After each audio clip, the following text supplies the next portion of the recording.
So my name is Philip Kleinfeld. I'm an independent journalist. I've been covering conflicts and humanitarian crises in Central Africa and in the Sahel for the past few years. The Sahel is a belt of land on the southern edge of the Sahara Desert that stretches most of the way across Africa.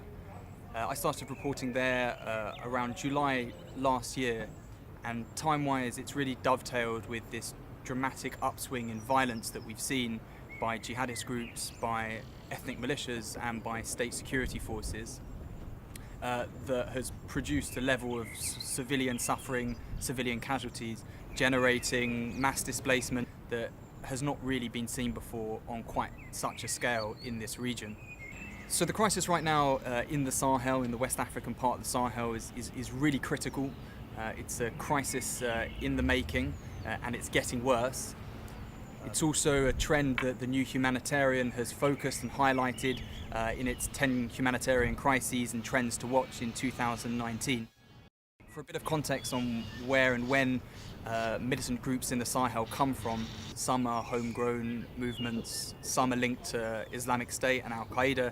In fact, Islamic State's leader al-Baghdadi made specific mention of the progress that the Islamic State faction has made in Burkina Faso and Mali in recent months. Now, it's hard to pinpoint any one reason why things have got so bad over the last few months, but I think over the years these groups have rebuilt, coalesced, taken root within local communities, and what we're seeing now seems to be this shift from targeted attacks against religious leaders, local officials, soldiers, to out-and-out attacks on entire communities, on entire villages that are just prompting these mass displacements. And I think in part that's also being caused by the state security forces, who are also conducting more counter-terrorism operations and displacing people as well. And when you speak to affected communities, what they describe is really being trapped in between, on the one hand, the state security forces who accuse them of collaborating with the jihadist groups, and on the other hand, the jihadists who accuse them of collaborating with the state security forces. And we just see this eruption of sort of distrust, massacres on both sides, and increased displacement. And it's worth bearing in mind that this is taking place in a region that is already vulnerable to climate change, that experiences more frequent extreme weather events, droughts, flooding, and with it food insecurity, malnutrition, and so on. And just to give some statistics, we're now talking about more than 330,000 people displaced across all three countries. That's according to the United Nations. In Mali, the number of people forced to flee their homes increased by 360% last year. That's according to the Norwegian Refugee Council. In Burkina Faso, between November last year and March this year, the civilian death toll rose by 7,000%. According to the Armed Conflict Location and Event Data Project. While over the same period of time, attacks on civilians in Niger also rose by 500%. And in total, there are now 5.1 million people in Niger, Burkina Faso and Mali that are in need of humanitarian assistance. So ethnic conflict, this is really the main, I think, driver of displacement and humanitarian need right now. Certainly in Burkina Faso and Mali, and also to some extent in Niger. Very simply, what we're seeing right now is the proliferation of ethnically based communal self-defense groups who have formed in order to protect certain communities against the jihadists. The problem is, well, one of the problems is that these self-defense groups are not actually fighting against the jihadists.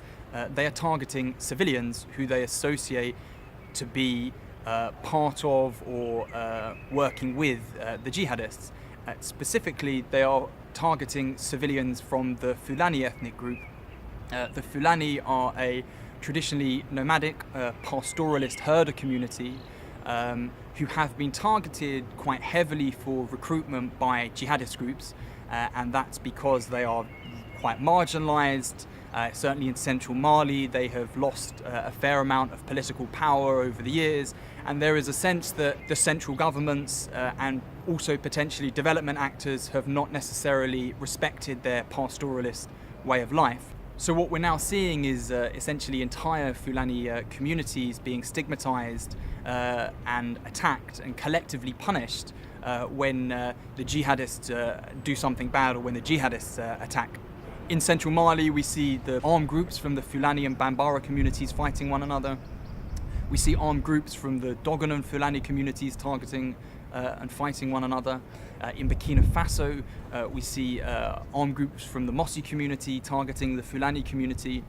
And in Niger, the situation is slightly different, but we also see two Malian armed groups, namely the MSA and Gassia, who have been instrumentalized by the French counter-terrorism forces in the region to fight against jihadist groups.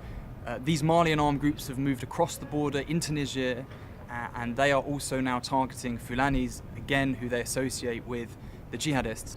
So in summary, I think what we're seeing right now in the West African part of the Sahel is that these jihadist groups have come in and they've really torn apart the already slightly fragile ethnic fault lines of the region, generating these intercommunal conflicts that are in many ways now far more deadly and causing far more suffering than anything the jihadists are actually doing on their own. So I think this is really where the story is right now, and certainly the new Humanitarian has been reporting on the rise of these new communal conflicts in all three countries, and I think it needs urgent attention.